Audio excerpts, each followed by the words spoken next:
그냥 차이가 안 주니까 커갖고 안 보이지. 꽤 작은데요.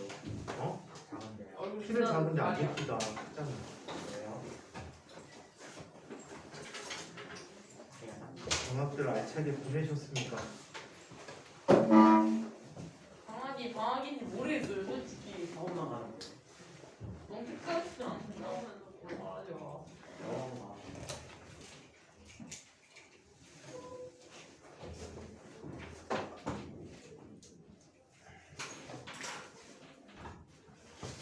우리 지난 시간에 광준 효과 다 했습니까? 이쪽이야. 그래서 두 가지 그려드렸지?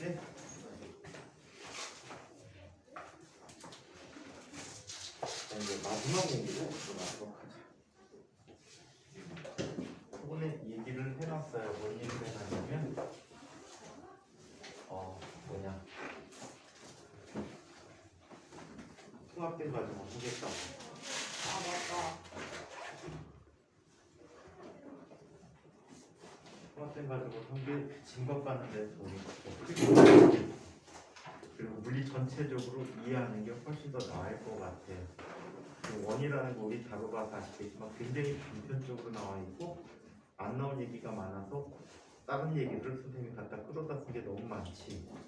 그래서 시간이 오래 걸릴 것 같아서 여름방학 끝날 때를 목표로 해서 물리 전반적으로 다 훑기 위해서 우리 옛날 국가 과정을 이용해서 수업하도록 하겠습니다. 자, 지난 시간에 자, 우리 빛의 입자성을 이야기하는 광전 효과에 대한 얘기를 살펴봤어요. 그죠? 그래서 광전 방정식이라는 게 있었는데 광전 방정식이 이렇게 나타나지. 광자 하나 받는 에너지는 HF라고 쓸 수가 있는데 이 HF는 일부는 전자가 금속 내부에서 표면까지 움직이는 해주는 일로 이용되어졌지. 이걸 뭐라고 부른다고? 일함수라고 부른다고 이렇게 얘기했었어요. 그죠? 일함수라고 이야기하기도 했고, 자 그리고 나머지 부분은 전자가 가는 무슨 에너지로 나타난다? 운동 에너지로 나타나서 이렇게 표현해주고 있다. 또 운동 에너지식은 정지 전압이라는 걸 이용하게 되면 정지 전압이라는 걸 이용하면 2 곱하기 정지 전압 VS로 표현해줄 수가 있다라고 얘기했었죠. 그래서 이런 얘기들을 이번 시간에 또 살펴봤었습니다. 자, 빛의 이중성에 관한 얘기는 잠깐 읽어보고 물질파라는 얘기를 한번 살펴보도록 할게요. 자, 빛의 이중성. 영의 간섭 실험 이후에 맥스웰의 전자기 이론을 포함한 여러 현상들이 빛의 파동설로 잘 설명되었기 때문에 빛을 파동으로 인정해 오던 중에 아인슈타인이 빛의 입자 이론으로 광전 효과 실험을 해석하자 빛의 입자성과 파동성의 논란이 다시 일어났다. 자, 그렇다면 빛은 입자일까 파동일까? 빛의 이중성에 대해서 빛의 간섭과 해설 현상은 빛의 파동 이론으로 설명할 수 있고 광전 효과는 입자 이론으로 설명할 수 있고 현대에는 빛이 입자성과 파동성을 모두 가지고 있는 것으로 이해하고 있으며 자 이를 빛의 이중성이라고 한다. 즉 빛은 전자기 파이면서 동시에 광자의 흐름으로 생각할 수 있다. 하지만 입자성이 나타나면 파동성이 안 나타나고 파동성이 나타나면 입자성이 나타난다 라는 사실이야. 둘이 서로 동시에 나타나는 일은 존재한다 안 한다? 그런 일은 없다 라고 얘기했죠.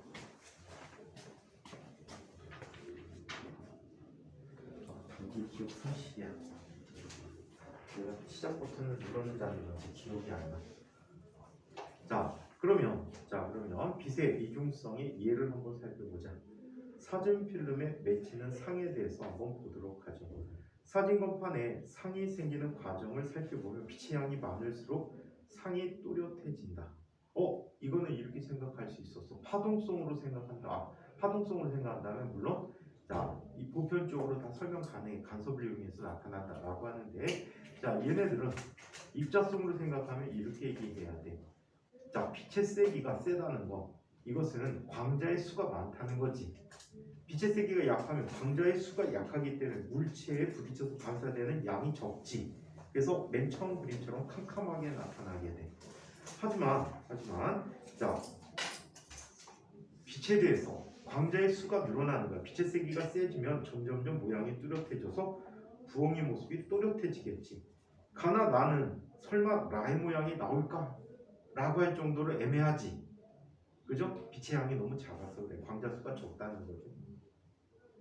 자, 한번 보자. 물체로부터 나온 빛이 사진기의 렌즈를 지나 사진 건판에 도달할 때까지 빛의 진행 방향은 빛의 화동성으로 설명할 수 있지만 사진 건판에 도달한 광자가 사진 건판을 감광시키는 과정은 빛의 입자성으로 설명할 수 있다. 사진 건판 표면에는 은의 할로젠 화합물이 있어. 자, 정확히는 브로민화 은이야. AgBr이라는 물질이 있다고. 이게 감광성 물질이야. AgBr.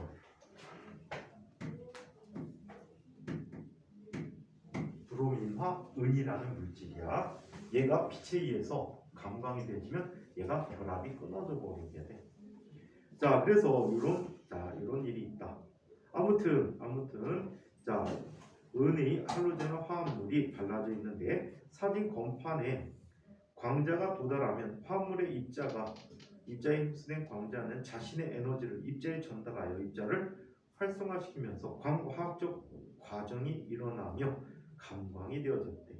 그림 가에서 라는 매우 희미한 빛으로 찍은 사진으로 사진이 감광되어가는 과정을 보여준다. 빛의 양이 매우 적은 가의 경우에는 각각의 광자가 무작위적으로 사진 건판에 도달하게 보이게 된대. 아주 적은 광자 수만 사진 건판에 도달했다라고 얘기하는 거지.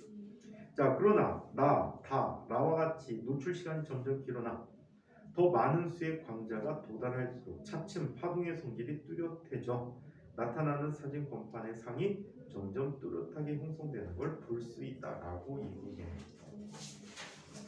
자, 그 다음 얘기는 이제 감광시키는 이에 대해서 나오는데 광다이오드, 일종의 광전 효과를 이용한 장치야. 자, 전자기판에 반도체판에 자, 빛이 도달해서 전기를 생산하는 과정. 그 다음에 CCD라는 게 있어. 차지 커플드 디바이스에서 CCD는 요즘 사진기 속에 필름의 역할을 하는 장치야. 그래서 넓적한 판때기 형태로 되어 있어서 얘가 빛을 받아들여서 전기 신호로 저장해 준다라고 하는데 내일 선생님이 받는 핸드폰은 무려 2억 화소라고 합니다. CCD가 엄청나게 직접회로로 뭐라고 해야 되니? 밀집되어 있는 그런 CCD를 사용한다라고 봐야 될 것 같지.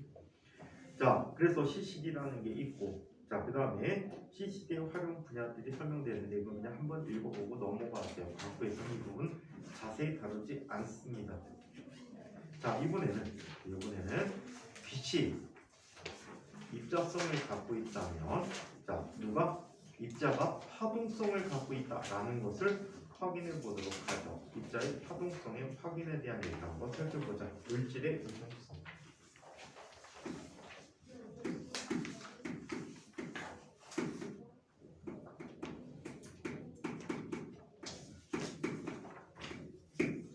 자, 물질의 이중성에 대한 얘기를 살펴보도록 합시다. 자, 물질의 이중성 이렇게 표현되는데요.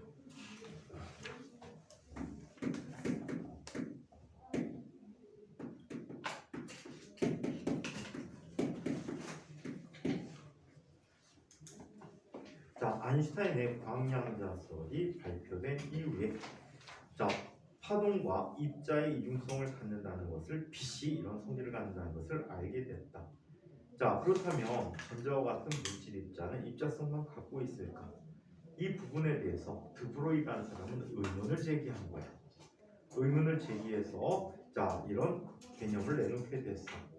빛이 전자기파로 알려졌는데 파동성 대신에 입자성을 갖는다면 물질 입자도 물질이라고 하는데 파동성이 있을 것이다 라는 것을 생각해 볼 수 있을 것이다. 그 파동성을 갖는 녀석들을 우리는 물질파라고 부르고 있어. 정확히는 드브로이의 물질파라고 합니다.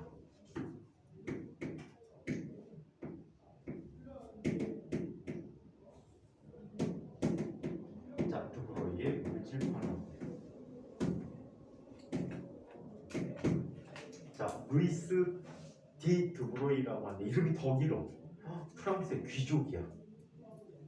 조상으로 쭉 올라가면 조상이 왕의 아들이야. 7대조 할아버지인가 6대조 할아버지가 왕의 아들이야.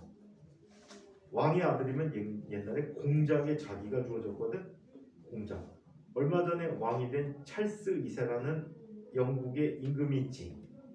그 사람도 그 전까지는 공작이었어. 듀크 오브 웨일즈가 웨일즈의 공작이었어. 웨일즈 하면은 영국 본체를 뭐라고 하지? 잉글랜드라고 하지. 그래서 웨일즈라는 곳은 잉글랜드의 서쪽에 있는 영역을 웨일즈라고 해. 축구 선수 중에 맨유의 전설 중에 하나가 있는데 긱스라는 선수가 있는 거 아니? 알아? 긱스가 웨일즈 출신이지. 영국은 참 불합리해. 왜? 잉글랜드, 웨일즈, 스코틀랜드 다 월드컵 참가해요. 따로. 근데 잉글랜드만 올라갔어요, 여태까지. 긱스가 무지 잘하는데 혼자서 할 수 없으니까 축구는. 그래서 못 올라갔지. 우리나라도 4강 올라갔었는데. 이번에도 진짜 안타깝지, 그지? 대진운이 브라질이 뭐냐, 브라질이. 근데 브라질 보고 너무 쫄았지. 몰라? 브라질 보고 엄청 쫄았는데. 안 쫄아도 졌어요. 브라질 어떻게 이겨요? 박지성이 감독했으면 이겼을지 모르는데. 아, 왜? 브라질은 어떻게 이겨요? 체격부터가 다른데. 체격은 우리나라도 큰 애들 있잖아. 김민재 안 나왔니 그때? 근데 우리나라는 그런 몇몇 선수들만 체격이 좋지. 걔네들은 일단 다 덩치가 남달라요. 아니 근데 선생님은 제일 싫었던 게 그거야. 조규성이라는 친구. 그래서 왜요? 걔는 안 뛰던데? 수비수 출신이라고 그런가? 뛰는 양이 엄청나게 적던데? 조금 뛰다가 걷던데? 그 중간에 딴 애가 막 욕을 했어 걔한테. 뛰라고. 그 다음에 황인범은 그렇게 잘하지 못했는데 왜 계속 넣었을까? 그래갖고 좀 실망스러운 선수 기용이었지. 이강인을 왜 안 넣을까? 벤투한테 찍혔잖아요. 왜 찍혔어? 왜 찍혔냐고요? 벤또 써갖고 다니다 찍혔니? 아니요. 그냥 초장부터 찍혔잖아요. 들어가자마자. 그랬어? 네. 왜? 벤투가 안 좋아해요, 이강인.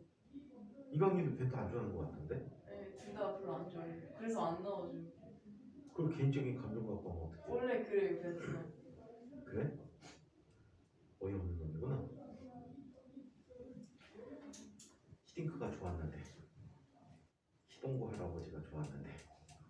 자 그러면 물질파가 어떻게 나타나는지 한번 살펴보도록 할게요. 1924년 프랑스의 과학자인 드브로이는 파동성을 갖고 있다고 생각했던 빛이 입자성을 갖는다면 반대로 전자와 같은 입자도 파동성을 가질 것이라고 제안했다. 예측한 것도 아니고 반대급부야. 그래 자연의 대칭성이 맞겠지. 그지? 빛이 입자와 파동성인데 입자성을 갖고 있다면 물질 입자도 파동성을 갖고 있어야 자연이 대칭이라는 게 맞잖아. 이와 같이 운동하는 입자가 파동성을 나타낼 때는 나타날 때의 파동을 물질파 또는 드브로이파 또는 드브로이의 물질파라고 불러주고 있답니다. 이때의 파장을 드브로이 파장이라고 하는데 드브로이는 질량이 m이고 속력이 v인 입자의 물질파 파장 람다를 다음과 같이 정의하였다고 합니다. 자, 고전역학적 정의에서 고전역학에서 운동량은 어떻게 구할 수 있다라고 했지? 지난 시간에 설명해드렸었지. 너네 안 했나? 운동량 안 해줬니 내가? 아하. 자, mv라고 하는 운동량을 갖게 돼. 질량 곱하기 속도라는 운동량을 갖게 됩니다. 자, 얘는 단위 킬로그램 미터 퍼 세크라는 단위를 갖고 있다라고 합니다. 오케이? 자, 이런 값을 갖게 되는데. 자, 그런데 현대물리에서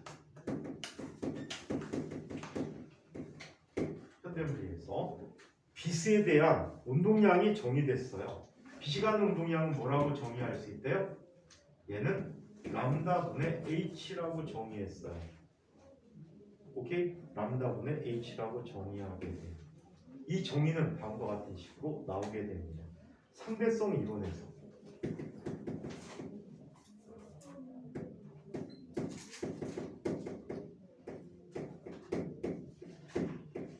상대성 이론에서 전체 총 에너지의 제곱은 정지 에너지 제곱 더하기 운동량 제곱 곱하기 빛의 속도의 제곱이라고 쓸 수 있었다라고 했거든요. 이게 특수상대성 이론의 정의야. 오케이? 그래서 우리 진도 새로 나가게 되면 특수상대성 이론 부분을 특강 주제로 삼아갖고 일단 나가게 될 거야. 오케이? 이 부분이 바뀐 교과에 안 나오거든. 그래서 안 나오는 교과 위주로 현재 교과에는 있는데 안 나오는 교과 위주로 클리닉 때 수업을 할 거야. 아시겠어요? 상대로는 안 나오고 물체의 평형에 관해서 또 잘 안 나오고 있거든. 그래서 주로 지금 현재 교과에는 있는데 옛날 교과에 수록되지 않은 쪽 위주로 수업을 해드리도록 할게요. 아시겠죠? 자 그러면 이렇게 썼다라고 해.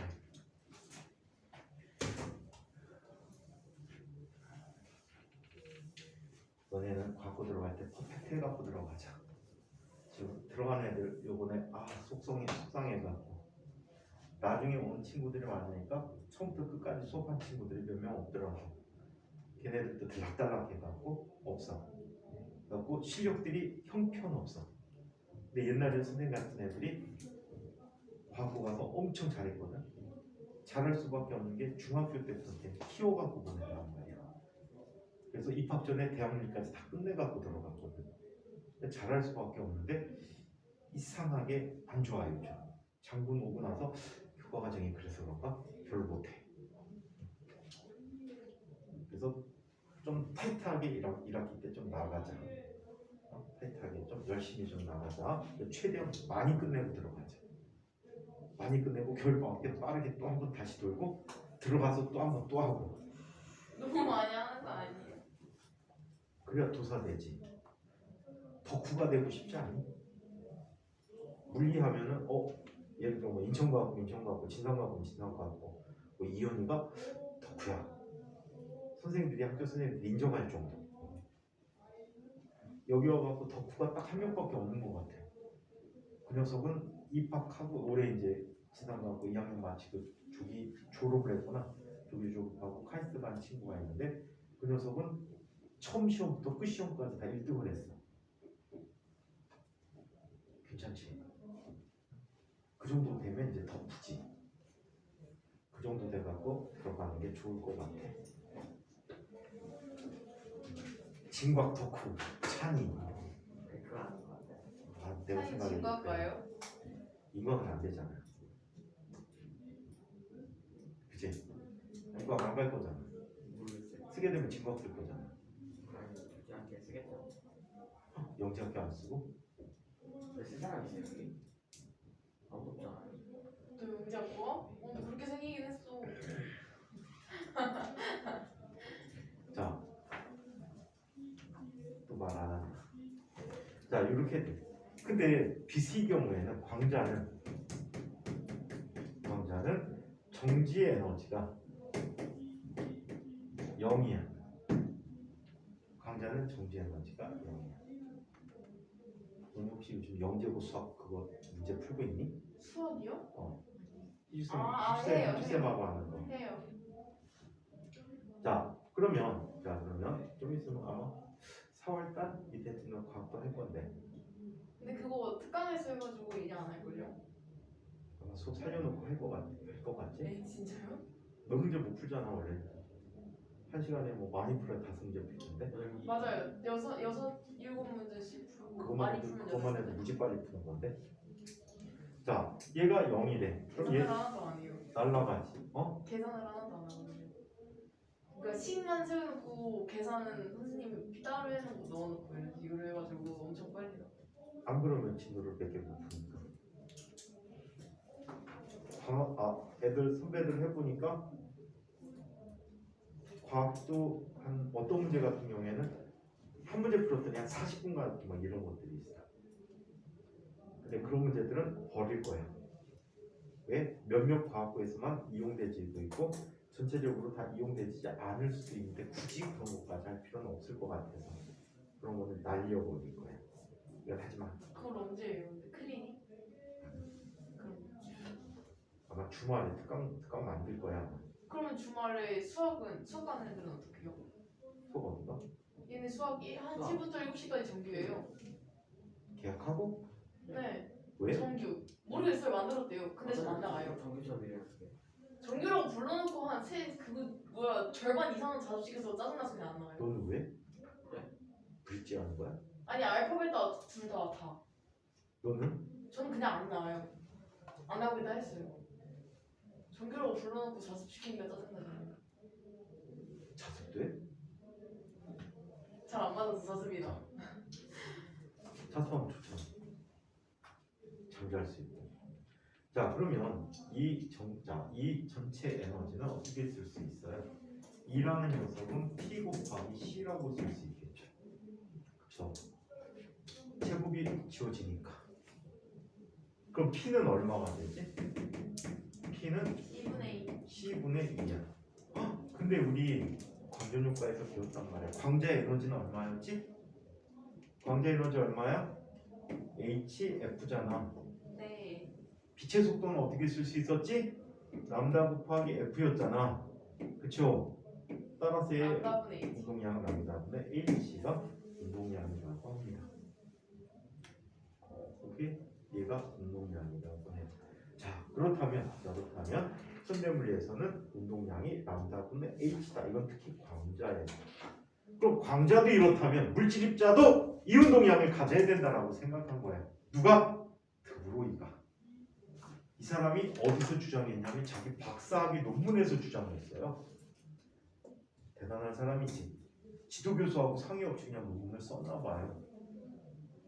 근데 더 어이없는 게 옛날에 선생님이 듣기는 논문이 3쪽, 4쪽짜리라고 들었는데 실제 선생님이 그 당시 논문을 찾아보니까 13쪽짜리더라. 13쪽짜리로 발표가 됐어요. 근데 보통 사람들이 박사학위 논문 쓰려면 400~500쪽짜리 쓴단 말이야. 이래. 근데 이 사람 몇 쪽짜리라고? 13쪽. 책으로도 만들기 힘들어. 원인 스태플러 갖고 찍어서 논문 제출할 정도로 얇아. 그래서 어떻게 했게? 심사위원들이 고민을 했대. 이거를 만약에 학위를 주면은 내용도 없는데 처음에 공인된 내용도 아닌데 인정받는 내용도 아닌데 줬다고 욕을 먹을까봐. 그렇다고 논문 학위를 안 주면 이 사람이 뭐라고 그랬어? 공작이라고 그랬잖아. 공작인데 규족인데 압력이 올까봐. 그래갖고 심사위원이 보통 3명인데 고민을 했답니다. 고민을 하다가 어떻게 했대요? 얘기했구나. 아인슈타인한테 부탁을 했대. 편지 썼대. 논문 이런 거 써갖고 이렇게 됐는데 학위를 줄까요 말까요? 그랬더니 아인슈타인이 멋있는데? 참신한데? 좋아요. 그래갖고 이 사람들이 핑계를 이렇게 내기로 했대요. 만약에 학위를 주고 욕을 먹으면 학위를 주고 욕을 먹으면 아인슈타인이 줬대요. 아인슈타인이 시켰는데요. 그리고 학위가 괜찮은 거 인정받으면 그럼 좋은 거고. 그래갖고 논문을 줬는데 이거 논문 발표하고 몇 년 후에 이 증거들이 발견돼서 노벨상을 받게 됩니다. 그래서 박사학위로 노벨상 받은 사람 2명 있어요. 이 사람하고 전기 쪽에 보면 에드윈 홀이라는 사람이 있거든. 에드윈 홀은 스승이 뭘 시켰어. 시킨 대로 한 거야. 이 스승이 시킨 거는 금속 속에서 전하들이 단위 부피 속에 몇 개가 있는지를 계산하는 걸 시킨 거야. 근데 실험을 하다 보니까 이상한 일이 생겼어. 그 전까지는 전류들이 플러스 전하가 흘러가면서 생긴다라고 생각했는데 실제 이 사람이 실험한 결과에 의하면 플러스 전하가 아니고 전자들의 이동에 의해서 전류가 흐른다는 걸 발견하게 된 거야. 그래서 이거 갖고 나중에 별도의 논문을 쓰고 이 박사학위의 논문에서 비롯해서 뭘? 노벨상을 받게 됐어요. 대단하죠. 그럼 스승이 어떻게 했을 거 아니 보통? 우리나라 교수님들은 어떻게 할까? 자기도 이름을 한 달에 걸칠 거야. 야 내가 시켰으니까 나도. 근데 이 지도 교수는 시크하게 네가 했으니까 네거. 그리고 노벨상 단독 수상을 하게 돼. 멋있죠. 내가 볼 때 스승이 더 멋있는 사람 같아. 자, 아무튼 이렇게 나타났죠. 그렇다면 물질파바당 람다는 P분의 H라고 쓸 수 있겠죠. 그렇죠? P분의 H라고 쓸 수 있는데 이 P 대신에 뭐라고? MV분의 H라고 쓰기로 했다는 거야. 오케이? 이거를 드브로이의 물질파의 파장이라고 이야기합니다. 드브로이의 물질파 파장이라고 합니다. 자, 책으로 잠깐 계속 보자. 자, 그래서 람다는 mv분의 h, p분의 h라고 쓰고 여기서 h 값은 얼마가 되냐면요. 우리 지난 시간에도 봤지만 6.63 곱하기 10의 마이너스 34승 줄 세크라고 해요. 또는 이런 값도 기억해두면 편리할 것 같아. 나중을 위해서. 광전효과에서는 유난히 많이 사용하는 에너지 단위로 전자볼트라는 걸 많이 쓰고 있거든. 전자볼트 쓰면 편리한 게 많아서 그래. 그래서 이 플랑크 상수도 전자볼트 단위로 표현해주면 4.14. 외우기 쉽다. 4.14. 여기서 6일 다음에 선생님 생일이에요. 자, 곱하기 10의 마이너스 15승 14, 15예요. 전자볼트 세컨드라고 얘기하는 플랑크 상수를 갖게 된다라고 얘기해요. 그래서 이것까지 기억하면 나중에 계산이 좀 더 수월할 거야. 왜? 6.63 10은 34선 겁내 숫자들이 지역내지잖아, 그치? 이거보다는 훨씬 더 간단한 계산으로 자 간단하게 표현해 줄 수 있을 것 같아서 이 단위로 기억해 두는 게 좋을 것 같아요. 자, 참고로 1전자볼트는 얼마라고 했지? 1전자볼트는 1.6 곱하기 10의 마이너스 19승 줄이라고 해요. 이 값을 예로 계산할 때 전자볼트 환산할 때 얘를 써야 되거든. 그래서 상당히 지저분하게 되는데 이 플랑크 상수를 기억해두면 훨씬 더 편리하게 계산할 것 같습니다. 자, 그래서 이렇게 쓸 수 있고 운동하는 입자의 물질파 파장은 운동량에 반비례한다라고 이야기했습니다. 자, 그러면 이분이 실험한 이 주제를 실험을 통해서 확인하게 된다라고 합니다. 물질파의 확인 실험을 한번 살펴보자. 근데 오늘 클리닉 무슨 선생님이 들어와요? 학생 아니에요? 선생님인가? 진짜요? 아니야. 선생님이 선생님 맞지? 지난주에 원숙쌤 했지? 네. 그럼 오늘 선생님이 하지. 오늘 뭐 할까? 오늘 놀아요. 애니가 좋아하는 마피아. 앞으로 나갈 거 쭉 나가니까 어떤 걸 해줄까? 진도 나가요 그냥. 진도 나갈까? 네, 진도 나와요. 어차피 진도 나가는데 이번 주까지 목표를 잡았거든. 자, 그러면 찬우기가 안 왔는데 좋아요. 자, 물질파에 대해서 한번 살펴보도록 할게요. 책 받으면 기분이 되게 좋을 거예요. 예비과학고 물리 교재라고 써있어. 예비과학고 두 개가 얼마 정도예요? 2만 원 뭐 2권이에요. 두 개예요? 왜 안 합치고 두 개를? 합치니까 야 이렇게 되게 좋은데? 터져요. 전공도서 같이. 제본이랑 터집니다. 자, 물질파의 확인 실험을 한번 보자.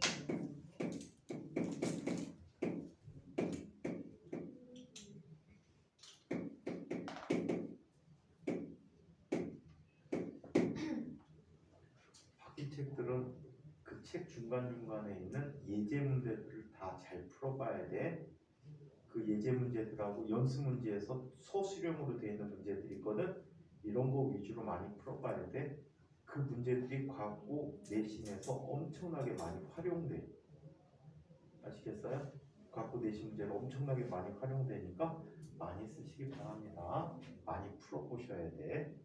책이 좀 지저분해. 선생님 거 준다고 그거 잘못 줘갖고 딴 거 줘갖고 되게 좀 지저분하게 누가 막 쓴 낙서도 있고 막 그래. 선생님 책엔 없는데. 자, 물질파의 확인 실험을 한번 살펴보도록 하자. 자, 물질파 확인 실험은 이렇게 얘기해 준대. 첫 번째, 이 실험을 한 사람들이 데이비슨과 거머라는 사람이에요.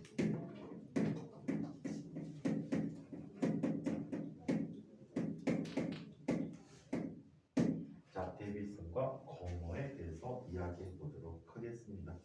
자, 서론 부분. 드브로의 물질파 이론은 처음에는 가설로 제한되어졌다.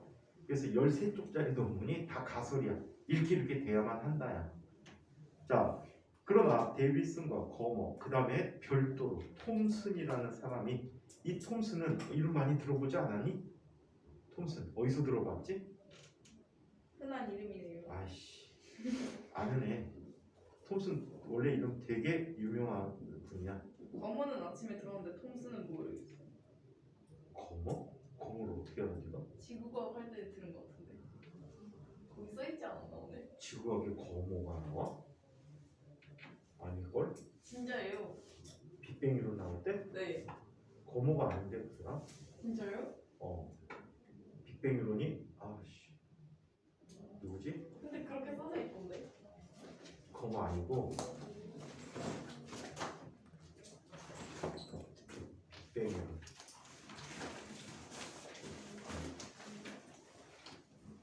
까먹었다. 빅뱅 이론. 빅뱅 이론. 가모다. 다 비슷했잖아요. 기억이에요. 원래 가모라고 되는데 원래 이름이 이 사람이 러시아 사람인가 그래. 가모프인가 그래. 가모프라고 쓴 책들이 있어 또. 자, 가하고 거하고 구분도 못. 근데 비슷했잖아요. 자, 약간 혼동 같다. 선생님은 옛날에 정윤이하고 찬욱이하고 되게 헷갈렸어. 네? 이름이. 왜요? 비슷하게 생겼잖아. 열심히 하는 게. 찬이는 딱 알았는데. 아, 찬진이라고 그러잖아요 맨날. 찬진이가 이뻐서 이름에 남아서 그래. 공부를 너무 잘해서. 자, 그러면 톰슨이 어떤 분이냐면 화학에서 유명한 분이야. 뭐 한 분이지? 네? 미성이 아는 느낌. 말해봐 빨리. 원자에서 뭘 발견한 분이지? 방금 말했는데 선생님이 못 들으셨어요. 원자 모형 그랬단 말이야. 뭘 발견했지? 응? 무슨 모형? 톰슨의 무슨 모형? 아빠 면접. 톰슨의 무슨 모형? 정인아 빨리 말해. 푸딩. 뭘 발견했지? 전자를 발견한 거야. 이 톰슨이 아빠 톰슨이야. 아빠 톰슨이 전자를 발견해서 노벨상을 아빠 받아. 톰슨. 그리고 이 JP 톰슨이 GP거든 약자가. 이 GP 톰슨은 전자의 물질파의 성질을 발견해. 그래서 노벨상을 받아. 아니 그래서 이름으로 쓰지. 아빠와 아들이 모두 노벨상을 받습니다. 둘 다 스코틀랜드 출신이야. 자, 그래서 이 실험을 통해서 전자에 대한 파동의 특성인 회절과 간섭을 발견하게 됐다. 그래서 이것이 이론으로 받아들여지게 됐다라고 합니다. 자, 그러면 데이비슨 거머의 실험에 대해서 이야기해 보도록 하겠습니다. 자, 데이비슨 거머의 실험을 한번 보죠. 데이비슨 거머는 이런 실험을 합니다. 여기 니켈 결정을 갖다 놔요.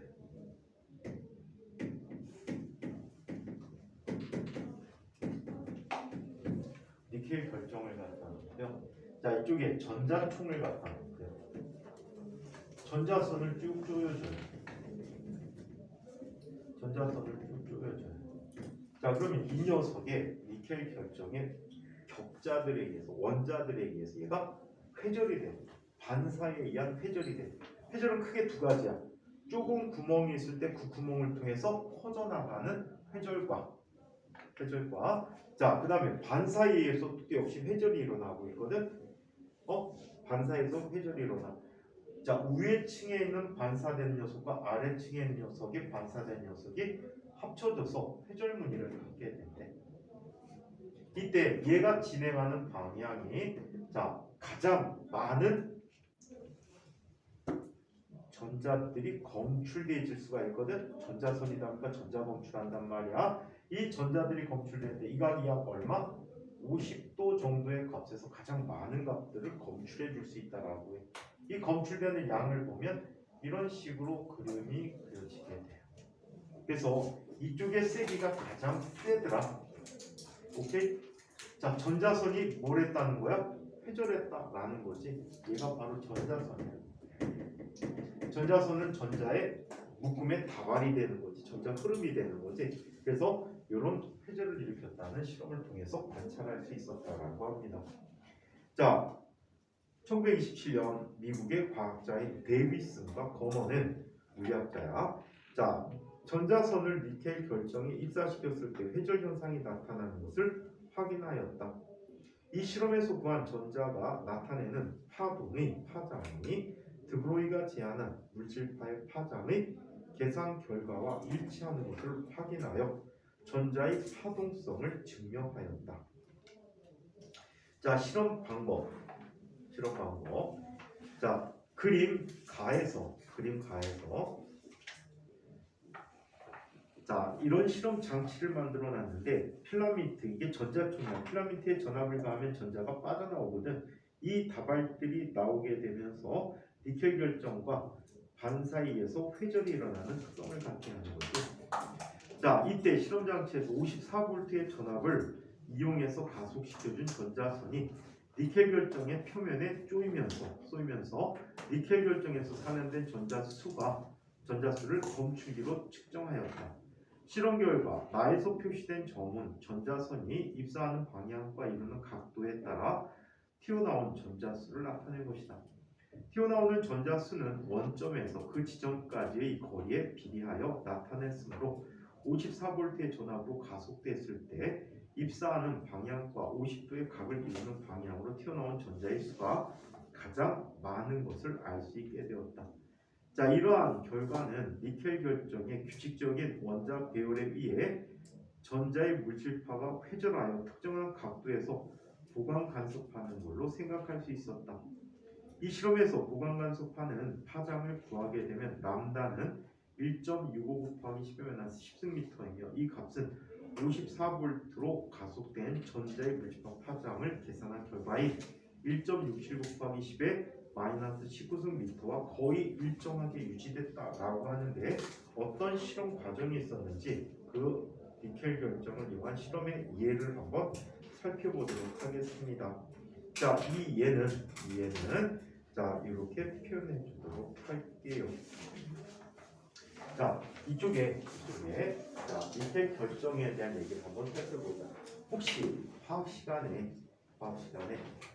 브레그 조건이라는 거 본 적 있나요? 아니요.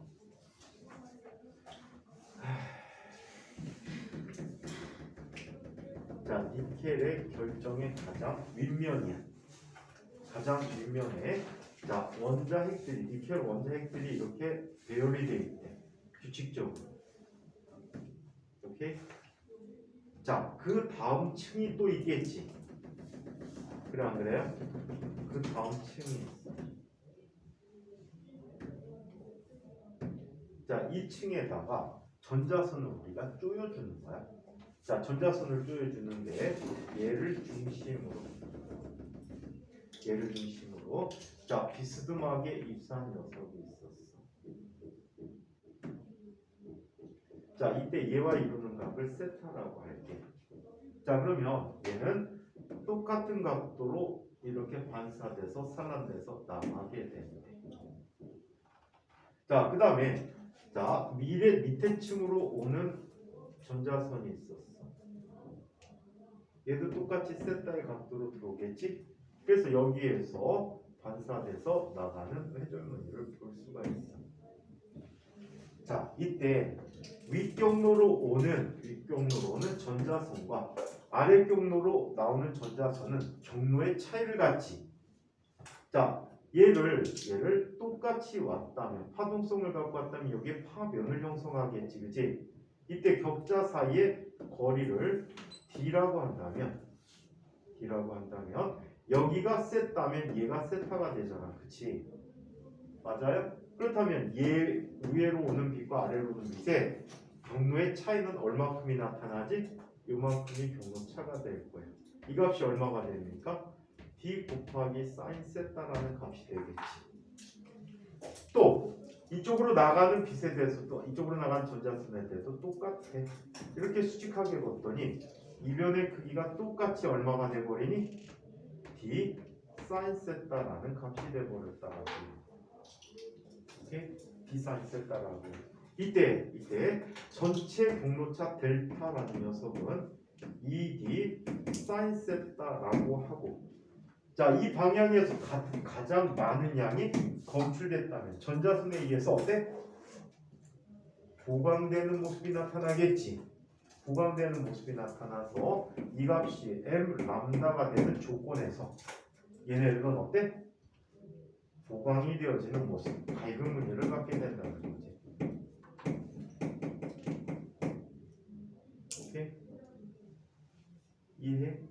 자, 그때 당시에 우리는 니켈의 결정에 대한 격자 간격을 알고 있었어. 어떻게 알았냐면 X선을 쪼여줬거든.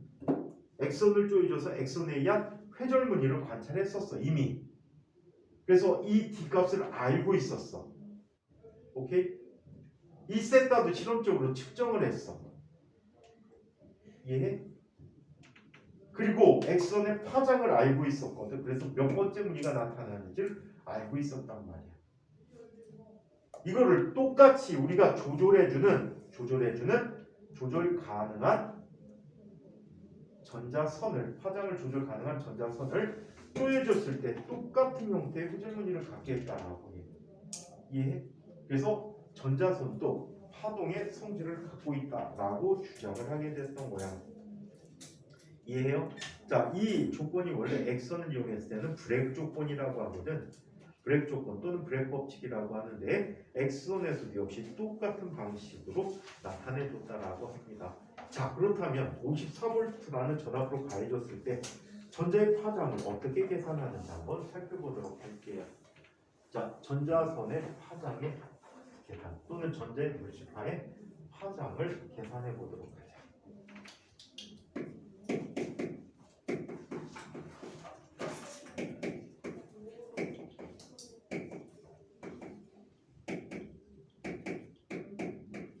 자, 전자의 물질파의 파장에 대한 얘기를 한번 살펴보도록 할게요. 자, 전자의 물질파 파장을 보는데, 자, 이런 관계를 보여주고 있어요. 이쪽에 자, 마이너스 극판이 있다고 하죠. 반대쪽에 플러스 극이 있어.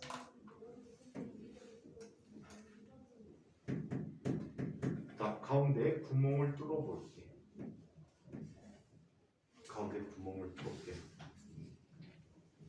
둘 사이의 전압이 얼마가 됐다라고 하니까 둘 사이의 전압을 V라고 해보자. 여기서는 54V짜리 썼다라고 했지? V를 이렇게 한번 얘기해 볼게. 자, 이쪽에 마이너스 전자가 있었어. 질량이 M이고 전하량은 E지. 오케이?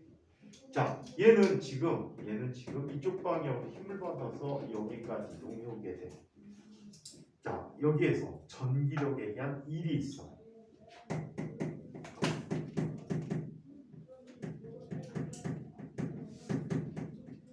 전기력에 의한 일은 전하량 곱하기 전압으로 주어지게 되네. 저지전압하고 똑같잖아요, 그치? 식형태가 똑같단 말이야. 그래서 이렇게 됐는데, 이렇게 일을 해준 만큼, 자, 1 운동에너지 정리라는 게 있었지.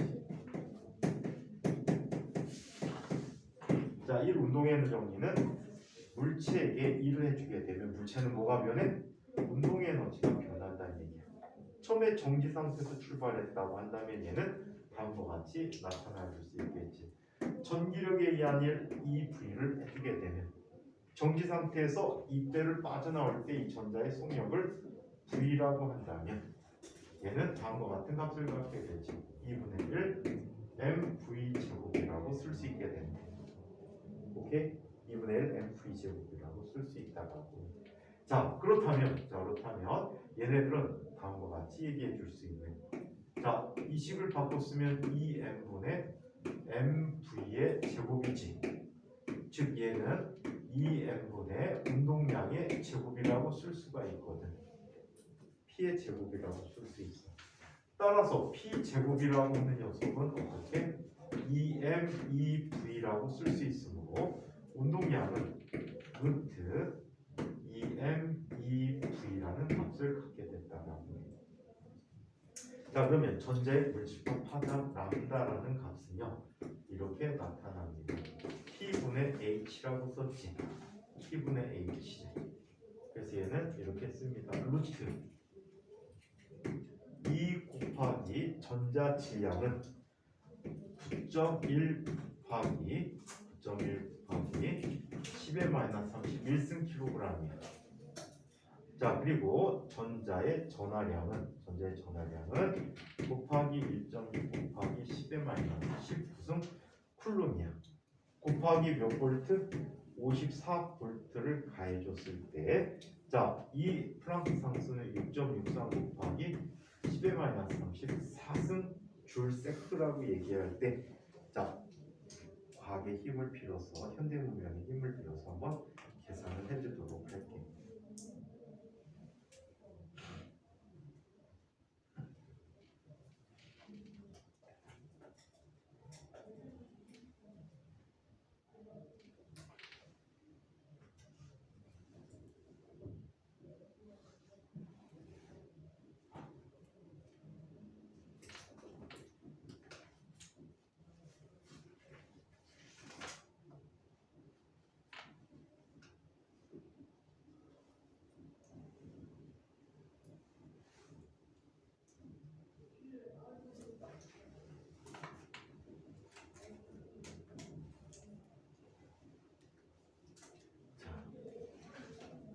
가장 밑에 거 얼마 나왔지? 1.67 곱하기 10 나왔지? 그치? 책에 쓰여진 거하고 똑같지? 2라고 하는 건 지수야. 맨 뒤에 영문 2라고 쓴 건 지수. 1.67 곱하기 10의 마이너스 10승이라고 하지. 그치? 1.67 곱하기 10의 마이너스 10승. 맨 밑에가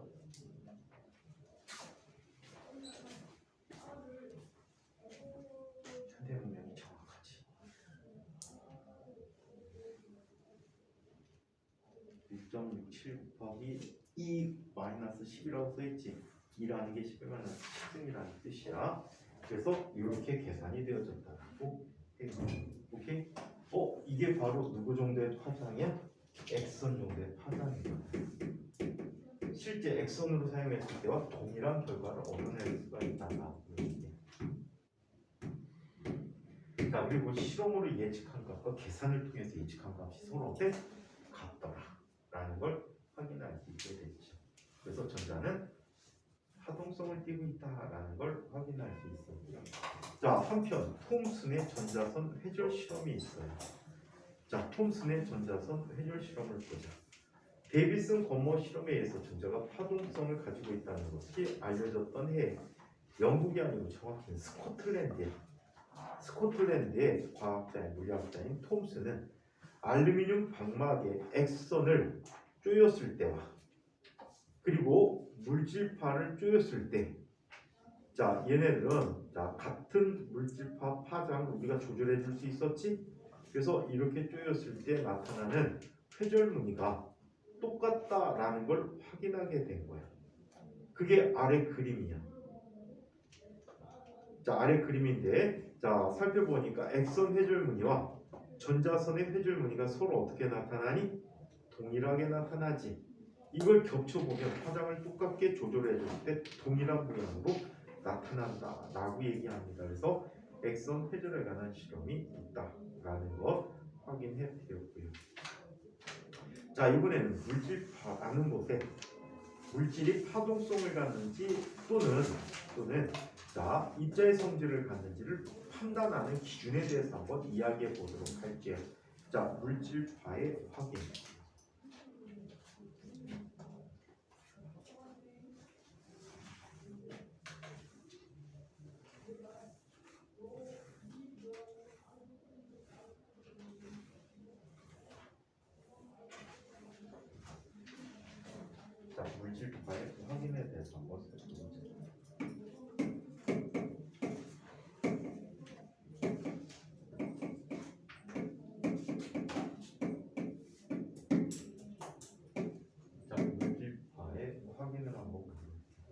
자, 우리 주변에서의 물질파들을 한번 이야기해 보도록 할게요. 자, 대표적인 예로 야구공이 물질파라는 걸 한번 얘기해 보겠습니다.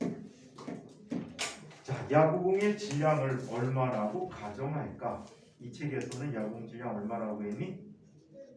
150g이라고 이제 계산이 들어오니까 얼마로 할까? 그냥 500g이라고 하자. 그냥 우리 마음대로 넣을게. 야구공 질량이 핸드폰이 이게 200g 정도 되는데 이거 너무 무거운 거 아니에요? 어? 야구공이 500g이면 너무 무거워. 근데 야구공 핸드폰보다 가벼니? 야구 네. 은근히 무거워. 핸드폰보다 가벼워? 비싼 거 같은데?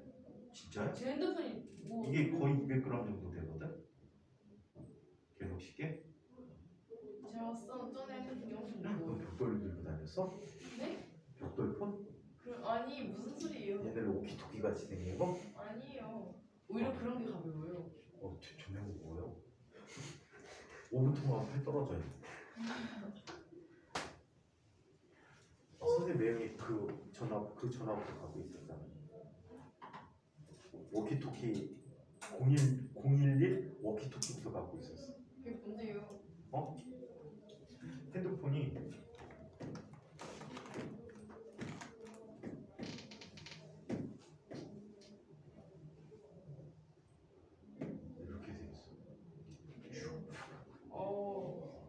간지난다. 그래갖고 이거 들고 한라산 올라가고 한라산 꼭대기에서 전화했더라고 집에서. 형 어디에요? 한라산이야. 한라산에 공중전화 생겼어 이제. 아니 이 자식아 핸드폰 샀지. 그거 들고 올라갔는데 간지난다. 벽돌 들고 올라가서 얼마나 무서웠겠니? 딱히 전화할 데도 없는데 한라산 꼭대기에서 전화할 일이 없잖아. 그치? 자, 이 전화가 이랬단 말이지. 500g이라고 하자. 간단한 계산을 위해서 0.5kg. 야구공을 빨리 던지면 얼마 정도로 던진다라고 할까? 얘는 약 144km/h로 던지게 되면 얘가 얼마가 돼? 40m/s가 돼버려. 40m/s로 나타난대. 사람이 시속 200km로 던지면 약 60m/s로 던지는 거거든. 그러면 글러브가 터진대더라. 이게 글러브 공 딱 맞은 글러브가 야구공이 글러브를 뚫고 나온대요. 아픈 게 아니고 맞으면 뒤지죠. 야, 그 무거운 게 총알보다 질량이 훨씬 더 큰데 60m/s로 달리면 맞으면 죽지. 손해는 죽어요. 글러브가 뚫린다고 글러브가 하나 손가락이 뚫리면 죽어요. 아파서 죽겠지. 근데 글러브 딱 해서 붙었는데 열에 딱 뚫려갖고 얼굴 맞으면 어떻게 돼? 책상이죠. 뒤지지. 자, 이렇게 됐다라고 하면 말대로 계속. 네? 자, 그러면 얘의 물질파의 파장을 한번 살펴보자. 람다라는 것은 자, 얘는 500g이면 2분의 1kg이지. 그죠? 곱하기 40분의 얘는 6.63 곱하기 10-34승이라는 값을 갖게 돼. 그렇다면 이거 지워지면 2가 돼버리잖아. 그치? 얘는 약 얼마가 되니? 약 3.32 곱하기 10-35승미터가 되잖아. 그쵸? 맞아요? 이 정도 값을 갖게 돼. 자, 그럼 파장이 겁내 작다는 건 인정할 수 있지. 근데 문제는 뭐냐? 얘 파동성을 확인하기 위해서 우리는 회전이나 간섭을 관찰해야 된단 말이야. 기본적으로 회전이나 간섭을 관찰해야 해. 하지만 사람은 이만한 슬릿을 만들 수 있을까 없을까? 없어. 예를 들어서 수소 원자 핵은 양성자 하나로 구성되어 있어. 맞아? 양성자 하나로 구성되어 있는데 이 양성자 하나가 갖는 크기가 10-15승미터야. 그럼 원자들을 이용한 장애물도 못 만든단 말이야. 예?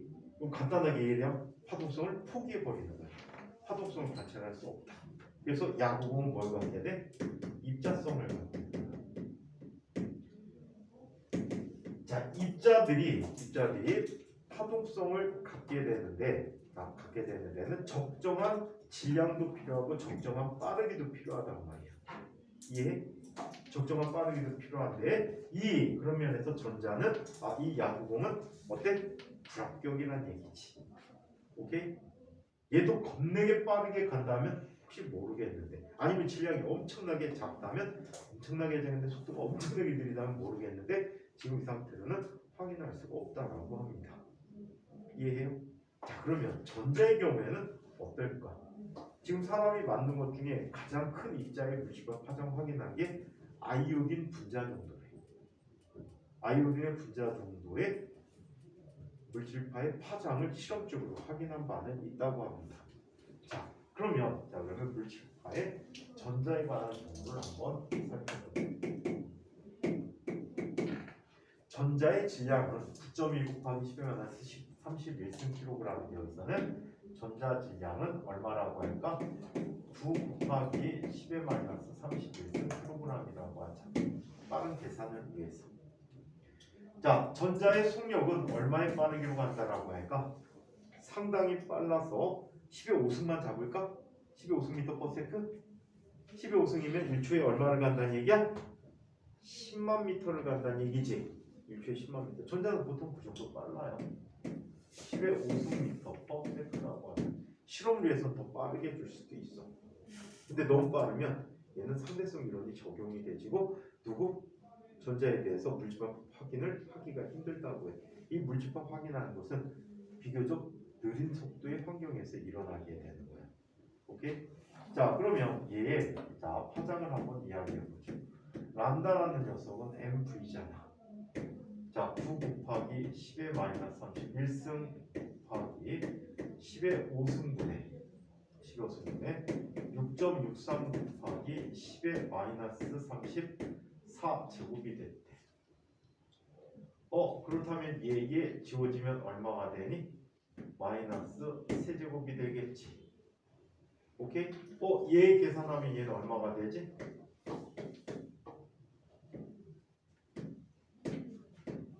이게 돼버리네. 그럼 얘는 약 얼마가 되니? 0.7 정도의 값을 갖겠네.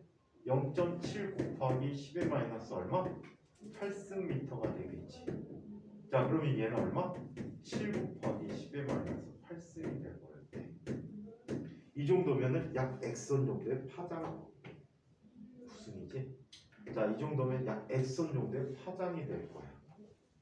오케이? 약 X선 정도의 파장. 이해? 그래서 원자의 결정 격자를 갖고 충분히 해결 실험을 해줄 수가 있단 말이야. 이해해요? 그래서 얘네들은 파동성을 갖고 있다라고 주장해 줄 수가 있다는 얘기야. 책 얘기로 한번 비교해 보도록 하자. 그렇다고 전자가 이렇게 가는 게 아니야. 전자는 똑바로 가는데 얘가 성질이 파동의 성질을 갖는다는 얘기야. 회전이나 간섭성을 갖는 파동의 성질을 나타내 줄 수 있다는 얘기야. 우리 주변의 물질파에 대해서 보자. 물질파의 파장. 즉 람다는 mv분의 h에서 알 수 있듯이 주어진 질량과 속력에서 플랑크 상수 h에 의존하는데 이 상수의 값이 6.63 곱하기 10의 -24승 줄세크로 아주 작은 값을 갖는다. 따라서 mv 값이 아주 작지 않으면 파동성을 관찰할 수 있을 만큼 긴 물질파의 파장값을 얻을 수가 없다. 우리가 일상에서 보는 물체들의 경우에 질량이 비교적 크기 때문에 운동량이 플랑크 상수에 비해서 매우 커서 물질과 파장이 매우 짧다. 예를 들어 150g의 야구공을 40m/s의 속력으로 날아가게 했을 때 공의 물질파의 파장은 10의 -34승미터 정도라고 한다. 일반적으로 회전이나 간섭을 관찰할 때 사용하는 슬릿의 크기는 파장과 비슷해야 하는데 야구공의 물질파 파장이 너무 짧아서 이와 비슷한 크기의 슬릿을 만드는 것은 불가능하기 때문에 파동성을 관측하기 어렵다 한다. 전자의 물질파의 확인. 질량이 매우 작은 전자의 경우에 운동량이 작아서 물질파의 파장이 비교적 길어 간섭이나 회절 현상을 관측할 수 있다. 낮은 전압으로 가속된 질량 9.1 곱하기 10-31승 kg의 전자의 물집합 파장은 대략 10-11승에서 10-10승 미터 정도로 액선 파장과 비슷하다고 한다. 자, 또 원자의 크기와도 비슷하기 때문에 회절이 잘 일어나게 되지. 따라서 결정을 이루고 있는 얇은 금속에 전자선을 조이면 규칙적으로 배열된 원자들의 틈이 슬릿의 역할을 하여 회절 현상이 일어나는데 이를 통해서 전자의 물질파를 확인해 줄 수가 있다. 실제 계산 보니까 야구공의 파장 0.15 곱하기 40분의 6.63 곱하기 10-34승이 돼서 얘는 약 1.1 곱하기 10-34승 미터가 돼서 확인 불능이지. 파장이 너무 짧아서 회절 간섭이 일어나는 걸 확인할 수가 없다. 전자의 물집합 파장에 대해서 전자 물집합 파장은 자 얘는 자 mv분의 h가 되는데 9.1 곱하기 10-30 자 1승 킬로그램인데 자 여기서 숫자가 제대로 된 거 맞니? 눈이 안 보여. 10-31승이라고 써있니? 네. 써있구나. 곱하기 1 곱하기 10의 7승 미터 퍼 세컨드. 얘는 자 10의 7승 미터 퍼 세컨드 날아가고 있다라고 해. 그래서 얘는 6.63 곱하기 10-34승 줄 세크가 되는데 약 7.3 곱하기 10-11승 미터 정도로 원자 사이즈 근처에 있다. 오케이? 그래서 얘네들은 어떻게 해줄 수 있어? 뭐라고 할 수 있어? 파동성을 갖는다라고 얘기할 수가 있는 거야. 자, 한편 양성자와 전자의 물질파에 대해서 살펴보는데 그냥 식관계 소개만 해놓고 있어요. 자, 이때 전자의 운동량, 운동 에너지가 양성자의 운동 에너지보다 더 크다라고 해서 파장이 결정되는 관계를 설명해주고 있는 얘기인데 한번 이건 읽어보세요. 자, 물질의 이중성에 관해서 얘기해 보도록 하자. 드브로이가 예상한 것처럼 전자와 같은 입자가 파동성을 가지고 있다는 것은 데이비슨과 거머뿐만이 아니라 톰슨에 의한 전자 회절 실험을 통해서 확인되어졌다. 입자의 파동성은 전자뿐만이 아니라 원자핵의 구성 입자인 양성자, 중성자 그리고 여러 가지 입자에서도 실험적으로 증명되었다. 이것은 입자도 빛과 마찬가지로 파동과 입자의 두 가지 성질을 모두 가지고 있음을 의미하며 이런 현상을 물질의 이중성이라고 한다. 물질의 이중성을 가진다고 하더라도 일상생활에서 마주치는 물체의 경우에 입자성은 관찰할 수 있지만 파동성은 관찰하기 어렵다.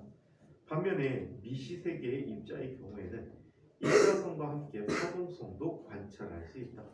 특히 원자의 내부와 같이 좁은 공간에 갇힌 전자의 운동은 파동성을 잘 나타내준다. 따라서 원자나 원자핵 내부의 같은 미시적 세계에서 일어나는 자연현상은 물질의 이중성에 바탕을 두고 설명을 한다. 그러나 빛의 경우와 마찬가지로 입자에서도 한 가지 현상에서 입자성과 파동성이 동시에 나타나진 않는다라고 얘기합니다. 자, 플랑크 상수라는 아이 한번 보자. 플랑크 상수 H는 입자의 입자성과 파동성을 구분하며 미시적인 세계의 미시세계에서의 물리법칙을 나타내는 중요한 상수다. 플랑크라는 분이 우연히 찾아냈어요. 흑체 복사를 설명하다가 우연히 찾아내놨는데 자 이게 지금은 완전히 자리 잡힌 값으로 나타나고 플랑크 상수를 이용해서 심지어 현대 과학에서는 질량의 기준을 잡기도 합니다. 오케이? 플랑크 상수를 이용해서 말이 안 되는 것 같지만 질량을 기준을 잡아주고 있어요. 얼마 전까지는 킬로그램 원기라는 걸 이용해서 질량의 표준을 정했는데 코로나가 시작하던 해였던 것 같아. 자, 플랑크 상수를 이용해서 누굴 잡아? 질량의 기준을 잡고 있다고 합니다. 자, 에너지 E와 운동량 P는 입자에 관한 물리량이고 진동수 F와 파장 람다는 파동에 관한 물리량이다. 빛을 입자로 볼 때 광자의 에너지를 나타내는 식 E는 HF와 물질 입자의 파동성을 나타내는 식 람다는 P분의 H에서 모두 나타내는 이걸 모두 나타내는 플랑크상수는 입자에 관계된 양과 파동에 관계된 양을 연결시켜준다. 즉 파동을 나타내는 양인 진동수 F에 플랑크 상수를 붙여주게 되면 자 입자의 양, 에너지 양이 되겠지. 입자의 양이 되고 입자의 양인 P에 H를 붙여주게 되면 자 얘는 파동의 양이 돼버린다라고 한다. 플랑크 상수는 그 값이 아주 작기 때문에 우리가 보통 느끼는 거시 현상에서의 거시 현상의 세계에서는 무시되어지며 이때 물질 입자는 입자적 성질만 나타내고 파동은 파동적 성질만 나타내게 된다. 그러나 원자 세계에서는 플랑크 상수를 무시할 수 없고 전자와 같은 작은 입자들이 입자성과 파동성을 모두 지니고 있다라고 얘기합니다. 자 이번에는 전자의 현미경, 전자 현미경이라는 얘기인데 자 회절이라는 얘기를 좀 살펴봐야 될 것 같아. 그래서 파동의 회절이라는 얘기를 한번 잠깐 보도록 하겠습니다. 자꾸 오늘 또 회절이라는 표현이 여러 개가 나왔지. 그래서 회절이라는 얘기를 설명해주고 갑시다. 그래서 몇 장이 안 남았는데 이번 주까지 하겠다고 한 거야. 간섭과 회절은 떼내야 뗄 수가 없는 사이야. 간섭과 회절은 서로가 서로를 보충해주는 아니다. 회절도 간섭으로 설명하고 회절이 일어나기 때문에 간섭이라는 녀석이 일어나게 돼. 오케이? 자 그러면 어떻게 나타나는지 한번 살펴볼게요. 자 회절은 가장 쉽게 표현해서 자 파동의 중요한 성질이나 파동이 장애물에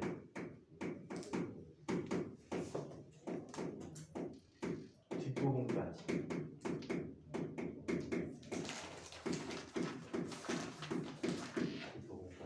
전달되는 현상이에요.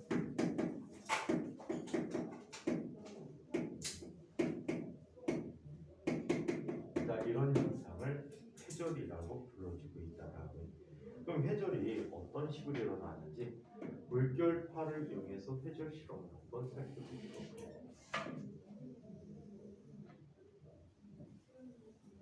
자 이게 수면파 발생 장치가 있었어요. 수면파 발생 장치가 있었는데 이 장치의 앞부분에 진동자가 있는 부분에 이렇게 장애물을 설치해. 이때 장애물은 나무 토막 같은 걸 이용하면 좀 잘 안 나타나. 그래서 이때 많이 이용하는 게 파라핀을 많이 이용합니다. 오케이? 파라핀을 이용하게 되면 반사하는 파동이 상당히 준대나 봐. 자 이쪽에 자 이런 파장이 입사했다라고 할게요. 자 여기에서 수면파, 평면파가 입사한 거야. 원래 예측을 할 때 이런 예측을 하게 돼요. 자 진행하는 방향에 대해서 뚫린 부분으로는 파동이 잘 전달되지겠지. 당연하지. 뚫린 부분은 파동이 잘 전달돼서 똑바로 갈 거야. 그런데 문제는 이 주변부야. 이 주변부에서도 뭐가 일어나? 파동이 일어나서 여기에 장애물의 뒷부분까지 이런 파동이 전달되지는 이런 현상이 나타날 거야. 이거를 huygens 원리, 하위헌스 원리가 설명해 줄 수가 있어. 자, 평면파의 전달 과정에서 각점이 모두 파1이라고 했지. 파1이라고 했을 때 이거에 대한 구면파들을 그린단 말이야. 같은 파장이.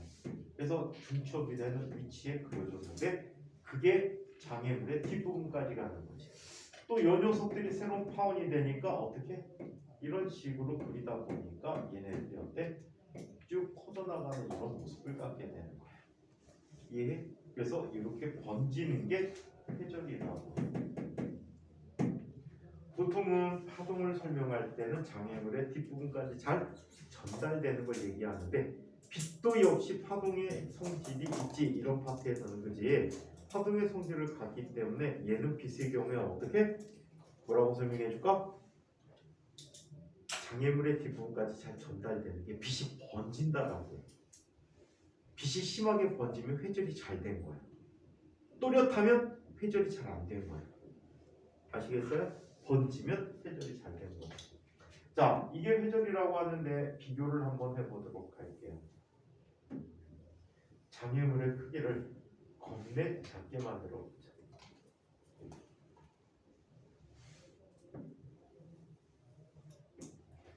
장애물의 크기를 엄청나게 좁게 만들어.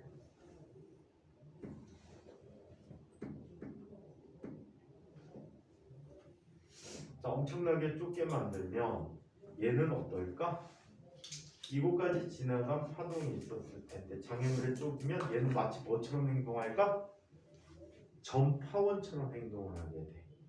전파원처럼 행동해서 파동이 진행 방향에 대해서 이렇게 나타납니다. 아, 그림을 잘못 그렸다.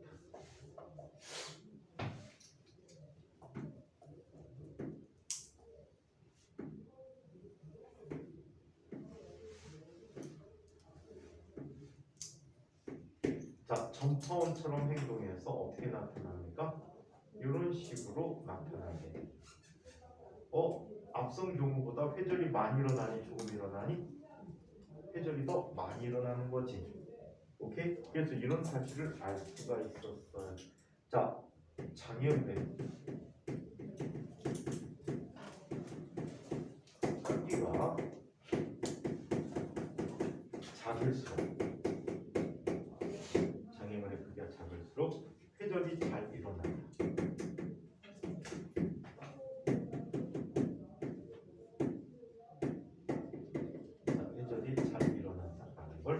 확인할 수 있었어요.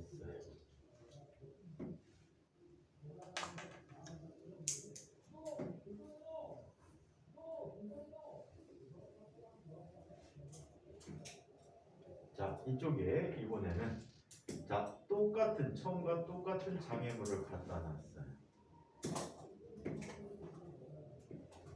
처음과 똑같은 장애물을 갖다 놨는 이번에는 화장을 짧게 가져가 봐요. 파장을 짧게 주게 되면 자, 얘는 어떻게 돼? 원래 있던 파장의 절반 정도 파장이라고 해볼까? 일반적으로 파장이 짧으면 파동은요 직진성이 강하다라고 기억해 두세요. 직진성이 강하다. 자, 원래는 이 영역으로는 빈 영역으로는 빠져나갔을 거야, 그렇지? 빠져나가서 그림이 이렇게 나타나는데 이거 외에 주변부가 자, 여기에서 나타난 파장이 작기 때문에 얘는 주변부가 어때? 짧은 날개를 갖겠지. 맞아요? 짧게 나타날 거야. 여기도 그거에 상응해서 짧게 나타나. 여기도 그거에 상응해서 짧게 나타나고 그거에 상응해서 짧게 나타나고 이런 식으로 파동이 전달되다 보니까 자, 장애물의 뒷부분까지 앞의 경우보다 어떻게 나타나? 회전이 덜 되는 거로 나타나. 그림이 거의 비슷해 보이네? 잘라.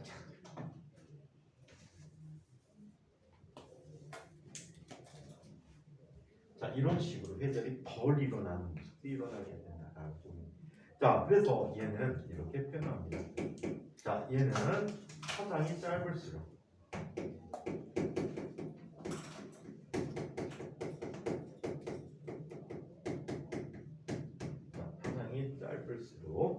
자, 회전이 덜 일어나게 되지. 회전이 잘 안 일어나는.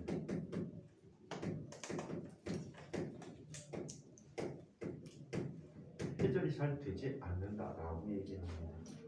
오케이? 자, 이 관계를 빛에 대한 회전로 설명을 하게 될 텐데 이거는 그냥 일반 물질에서의 회전이야. 빛에서도 이 성질은 똑같아. 그래서 파장이 짧을수록 직진성이 강해서 회전이 잘 안 일어나는 것까지 똑같은데 이 회전에 대한 이야기를 프레넬과 프라운호퍼의 설명을 이용해서 한번 살펴보도록 할게요. 잠시간에. 자, 이 내용까지 질문 있나? 이 내용까지 질문 있는 분? 이거 봐, 책에는 내용 설명 하나도 없이 그냥 회전이라는 얘기는 기립다 써놓고 있지. 그 분해능이 회전에 대해서 나타나는 조건이거든. 심해. 미친 것 같아, 책이. 자, 이 내용까지 질문 있는 사람? 우리도 이쁘게 적어놨구나.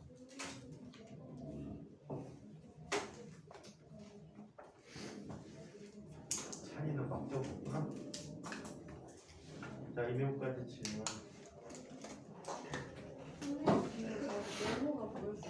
네모?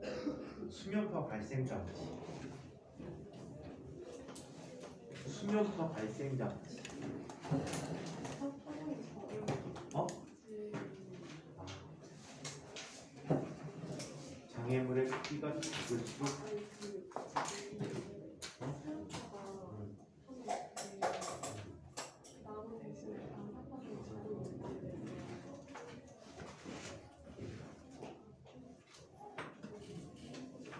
장애물이에요.